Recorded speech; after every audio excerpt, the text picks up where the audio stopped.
was more about living on the streets and trying to put it on the paper. Do you know what I mean? You know, my dream has always been to just run away and become an artist. Living in a garret, poor but free.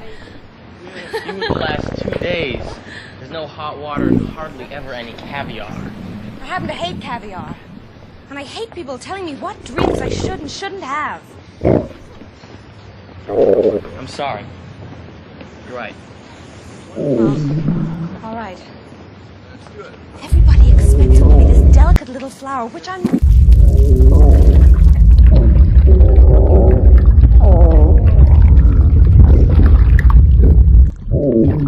not. I'm sturdy, I'm strong as a horse. I'm here to do something, not just sit around and be decorative. You see these hands, they were made for work. Care for something, miss? Would you like some tea or some bullion? No! There's something in me, Jack. Like a dynamo, I feel it. I don't know what it is, whether I should be an artist or a sculptor or, I don't know, a dancer, like...